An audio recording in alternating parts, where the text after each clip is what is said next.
Hello and welcome to Living with Favor. We're here to talk about faith, abundance, vitality, overflow, and relationships. We do it every week. I hope you can join us sometime live. If you're here live, thank you for being with us today. Our goal here is to inspire and encourage the entrepreneurial spirit in you. Our primary customer, our primary viewers are business women, mostly people who are entrepreneurs. Maybe you don't have your own business yet, but you have the spirit of it, or it's something that you want to pursue. So we're here to introduce you to expert guests who will help you uncover the secret of living with favor, growing your businesses, and expanding your brand online.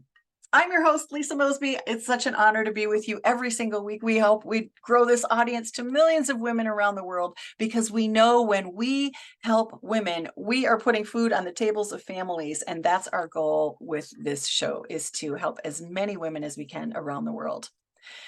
Thanks for tuning in and letting me offer a bit of advice. Like last week, we talked about gratitude. Sometimes I just pop on here by myself because I want to have a brain dump. But this week, I have an amazing guest with me. Her name is Becky Sheehan. She goes by Becky She, and maybe we'll get her to tell you the story of why she goes by Becky She a little bit later. But Becky is she's an empathic, intuitive healer and a coach who specializes in empowerment, communication, and radical self-love. She serves as a channel for insight, inspiration, health, healing, and transformation. She utilizes her intuitive guidance to understand her clients' limits, and then she helps to bring them out of those, to get them unstuck and release them from any suffering that's happening in their lives. Becky is an amazing coach and intuitive healer, but most importantly, at least in my mind, is she's a mom. She's a mom of 5. So she has insight on how to share or how to give from the heart, give from the emotions, give from her intelligence, give from her experience. That's why today we're calling this show The Joy of Giving. Please welcome with me, Miss Becky Sheehan. Becky, thank you so much for being here with me. Thank you so much for having me. It is such an honor to be with you here today. Oh, my pleasure completely. When I did a Facebook post last night, kind of introducing it, and I said, I had such a profound effect. You had such a profound effect on my life when I first met you by introducing this idea of human design. And you walked me through some money stuff, like some challenges that pop up for many, many women around money. And when I don't know why this popped into my head, but it did. And I'm just going to go with it. We're talking about giving. But when we hold on to our money, or we hold on to our feelings or our emotions, or we're afraid to love or give because of getting hurt, it's restricting, it's constricting to us. We don't get to be our true, authentic self. And that was something that you opened up for me, and why I had to say, girl, you got to be on my show. I want to talk to you about this. Like, how do you help people? This intuitive healing process that you work with or take people through is, it's extraordinary, and it touches you in such a way that that I had never experienced before. So that's where I'm going to kick it off. What do you think about this concept of giving? I'm going to let you take it from here. Oh, wow. We're all over here. Okay. Concept of giving. Yeah. Yeah. Giving is something I'm very passionate about. I I'm a very generous spirit. I always have been since I was very young. I think lots of the gifts that we have, lots of the things that really light us up inside are things we came here with. Like we were created to be this way and to be this presence in this world. And I know when I was in college, I went to FSU, I went for School of Theater, and I was in an acting class. And we went around the room, everybody that was in the class, where did we see yourselves in 10 years? And everybody in my class was like on Broadway or in the movies or doing this or doing that. And they came to me and I said, I'm going to be a mom. And the room went silent because I felt like everybody was very disappointed in me. Like, why am I training so hard to be an actress? And here I'm like, I'm going to be a mom. And I said, no, this is the greatest. This is like the greatest thing that I could be in this life experience. I want to be able to bring children into this world and to really give them a safe space to be themselves and to be loved and seen and nurtured and to find their talents and to find their joy. And I wanted to be a part of that. There's something so powerful to be a part of that, to be a part of somebody experiencing their full magic, their full worth, their capabilities, and just how loved that they are. It's something really, really special. So, in the spirit of giving, like that was pretty much where I was at. I wanted to give to my children back then that I didn't yet have, but I knew I was going to have them, and I had many. But I knew they were going to be there, and I wanted to pour into them in a really powerful way, because when you pour into somebody else, you really uncover and learn so much about yourself. You're pouring into yourself because all those different parts of you are just lit up, and you're able to see yourself so fully and clearly through that mirror, right? When with the person that you're working with, that you're pouring into, they reflect that back at you, and then you're able to see it so clearly and so fully. And there's nothing more rewarding than that. And it's just two people just reflecting off each other, showing each other how incredible they are. I love doing that work, and I love giving of myself in that way to help elevate others because they elevate me. Yeah. What I think of is how giving cultivates this sense of gratitude. We talked about gratitude last week, kind of defining it, but the two are paired together when we have the opportunity to give, or maybe we create the opportunity to give. There's people walking down the street. There's a phone available to us to pick up, to call, to express kindness to someone, to give love to someone. We can do that every day, all day long, but it's not in the front of our minds necessarily. As moms, it is to our own children. And then, how do we expand that out to our community? I was never a mom, but I've been part of two different community gardens, very involved with master gardeners in a couple of different states where I've lived. And that was about giving food, like giving an opportunity for people to be outside, giving nurturing to kids, to create these environments for them to watch food grow. Wow, when we can create nourishment and give people a way to feed themselves, we continue with life, around the globe. When the grocery stores might be overpriced right now, and we can go grab a pot and a few seeds and grow some food of our own. So there's so many different ways to give, not just to our own family, but to our community. And there's science behind this. It actually has an effect on our endorphins and on our physiology when we give. There's plenty of studies around that. But how would you encourage people to maybe look at their giving, where they give, and um, how do they give without feeling resentment around that? Oh, that's a really interesting question. Well, the first thing that came up for me as you were speaking was that, giving is really an energy. And energy is always there. It's always in existence. It's always in motion.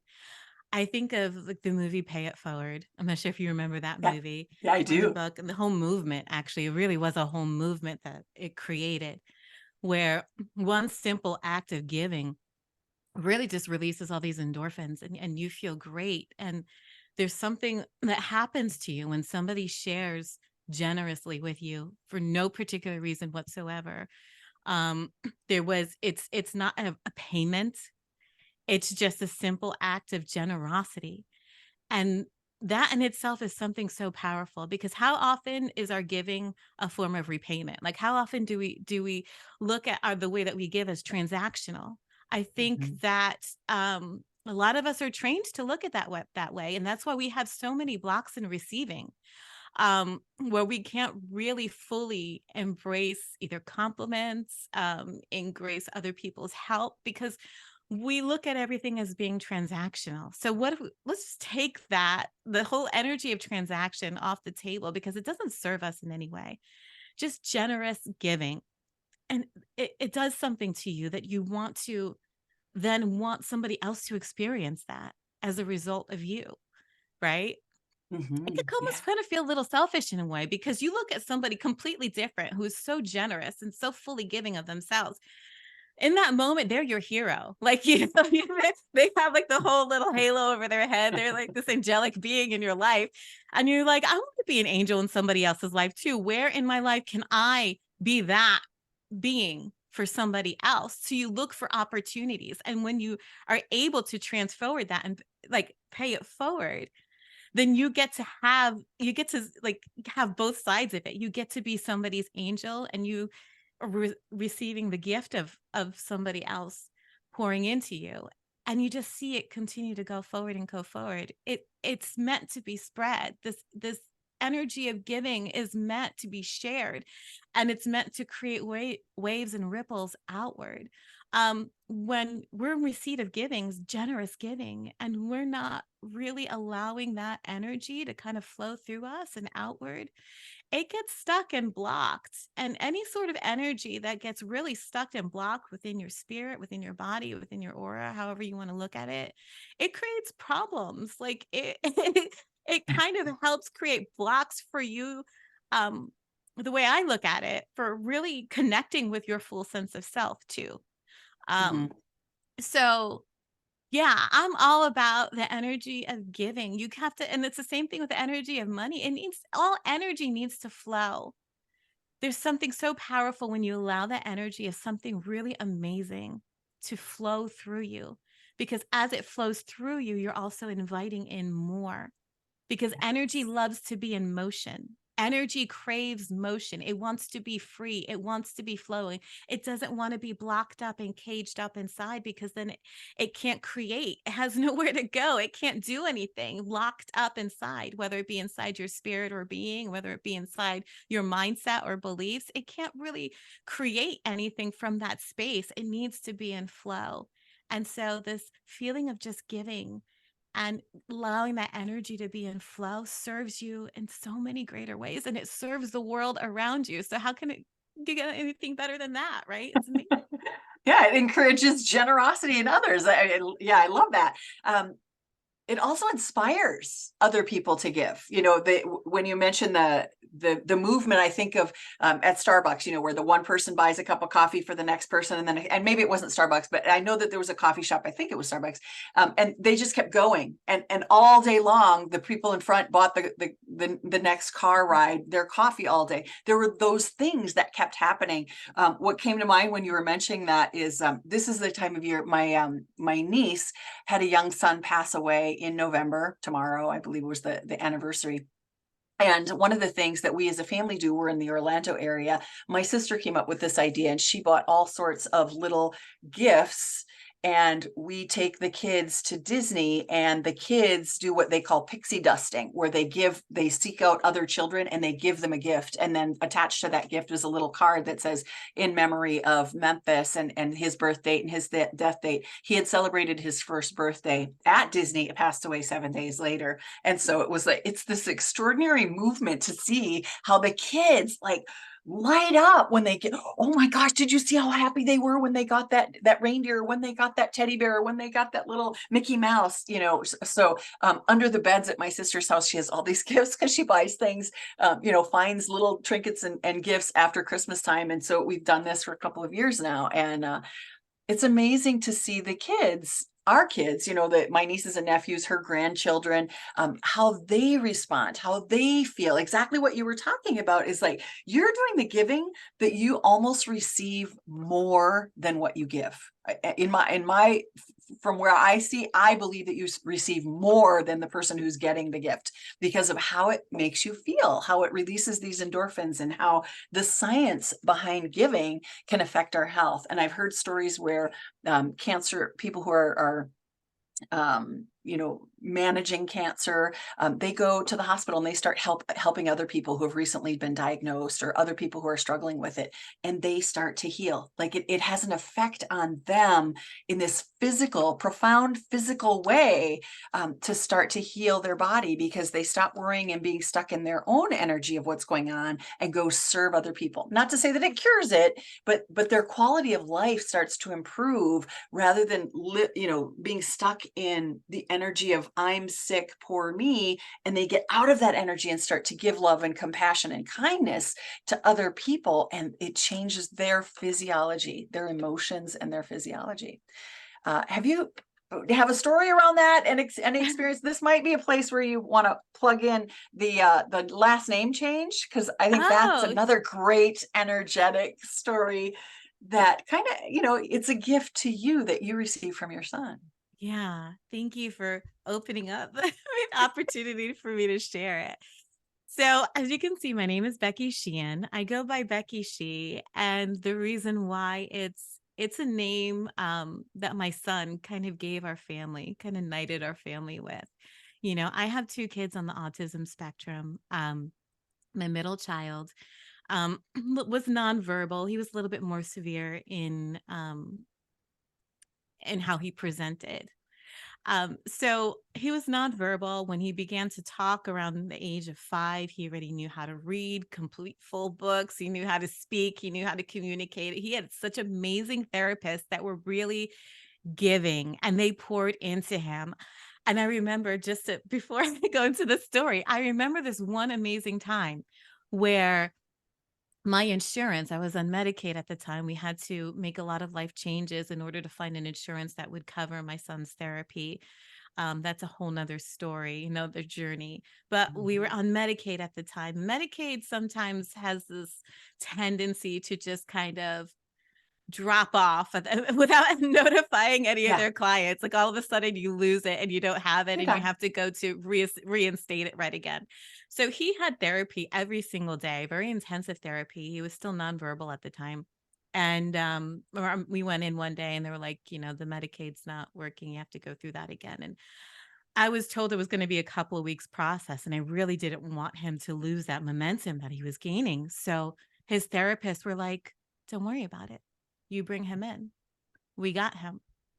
And so for 3 weeks, they continued to see my son unpaid because of they loved him so much and they were so proud of the progress that they were making with him, and they didn't want to see him have a setback, that they so Yeah. generously gave of their time Mm. and they gave of their services, especially his speech pathologist. She's still like family to me. I love her so much. Yeah. And she really poured out into us. So talk about giving, talk about generosity. That was just above and beyond for me. And it made all the difference in my life and my son's life. For But sure. when he started learning how to talk and he knew how to write, like he knew how to spell his name, it was just like a switch flipped. And all of a sudden, like he was ready. Like he was ready to appear and come forth in this life now. He was learning and now he's here. And so he would type in video games because he liked to do video games, and he would very insist on typing out his full name, which was Jonathan Sheehan. And that's a lot of like letters to type Sure, out sure. somebody's full name in a video game screen, right? So it would stop him at right about SHEE, and it wouldn't let him finish out his last name. And he got very frustrated at first. He was like, I can't put my whole name in here. Then finally he announced, well, I guess our last name is She now.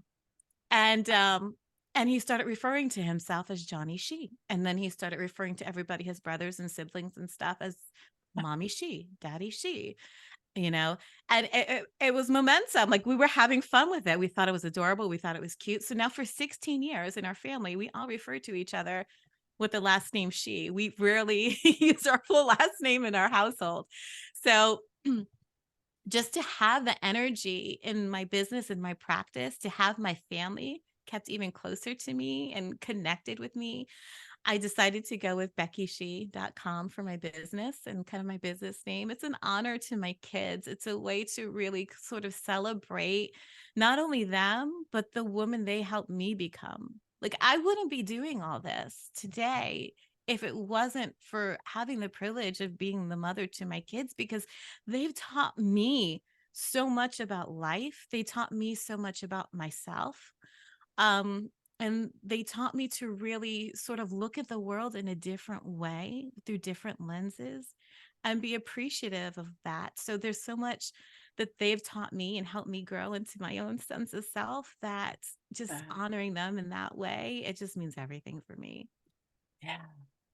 I love how you've tied it together, which we're a business show. We want to inspire people to be entrepreneurs. And how do we do that? And that's exactly what you've done is you've taken the joy of your life, the joy within your life and your life experiences, and you've connected it to your business. It creates that authenticity, not creates, it expresses the authentic person that you are and how you touch people's lives and how you give so much to folks and how you embrace what it is that you do for a living, where you create your income as well as how you serve your family. So, taking this to the next level, how do we become better givers in our business? The nurses or the speech pathologist who said, no worries, we got you above and beyond. You're going to talk about that till the end of time. You're going to, like encourage people to go seek out services because these folks can help whoever needs to be helped. There are ways for us as business people. Now, we need to make money, we need to put food on the table, but how do we live with that giving spirit? Because I think when we do, there's something that says when you give, you receive tenfold. I don't know if that's a biblical principle. I don't know where it came from, if it was some motivational speaker that said that, but when you give, you receive tenfold. How do we bring that into our businesses? If you can tie this together for us, both the personal and the emotional and the heart-centered place from that space of, I have to earn money, but I also want to be that giving spirit that draws people in so that I can serve them. Yeah. Well, what I practice is actually having that declaration of receiving for myself. That's something that I do within myself. When I know that there's somebody in need, where I know that there might be the need is their situation might be hindering them from really meeting their need, and they could be hurting tremendously as a result of it.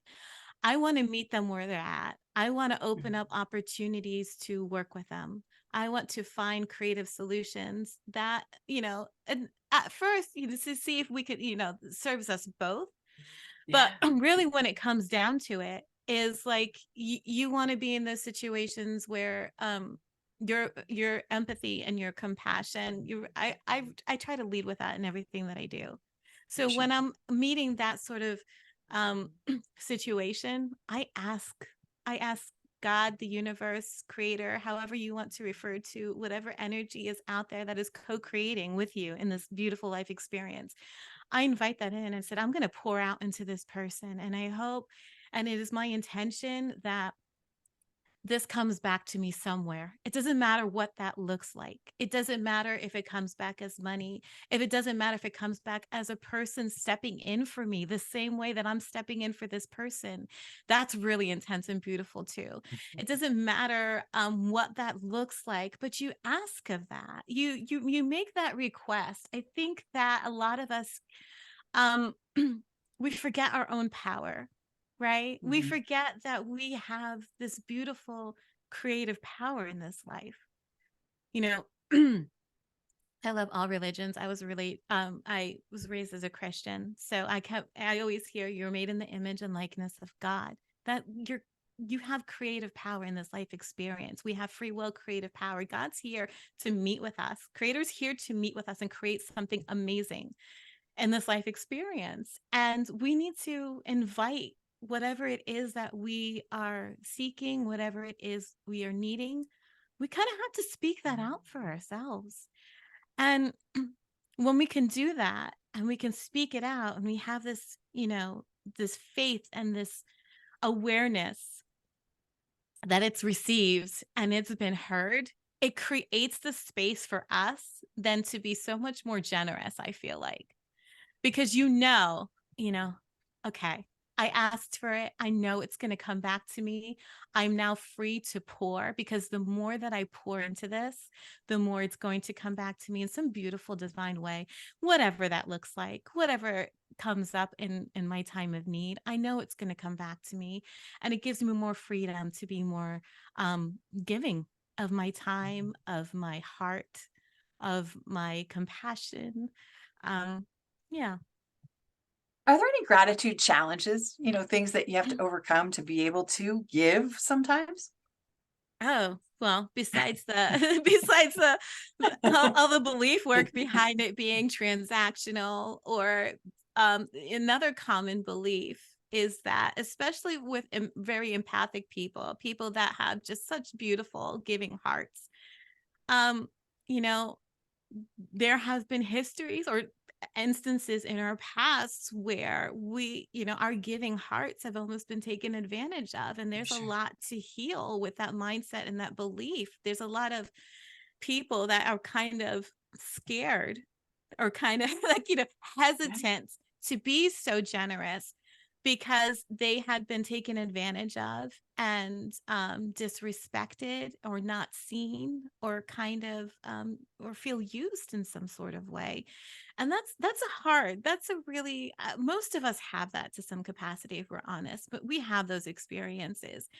And it's so heartbreaking that has to pop up for us, right? It's so heartbreaking that even that we have to almost be guarded in that sense before and be very intentional with our giving, where like when we were younger, we're like, give, it's like beautiful, Yeah. everything. Like, it's so free, it's amazing.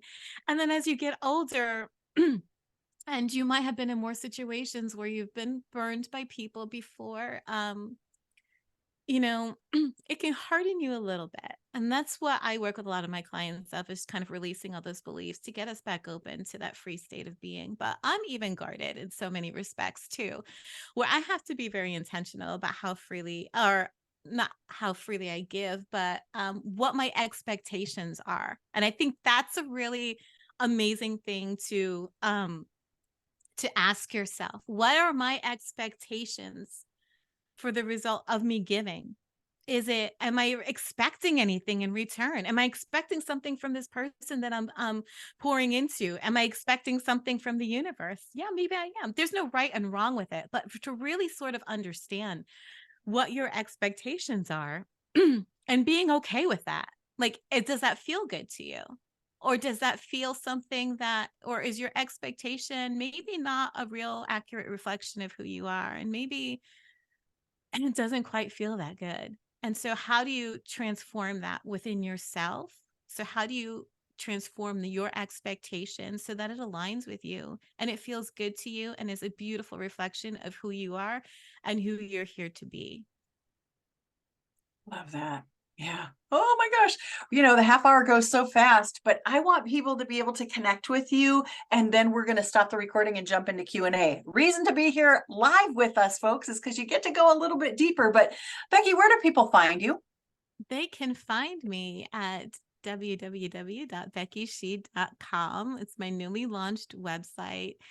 And it shows all the different services that I have and just the energy of me. I'm here to meet people where they're at with no judgment, just full love and compassion and care, and get you to the place where you want to be. But not only that, but to really help you fall in love with who you are.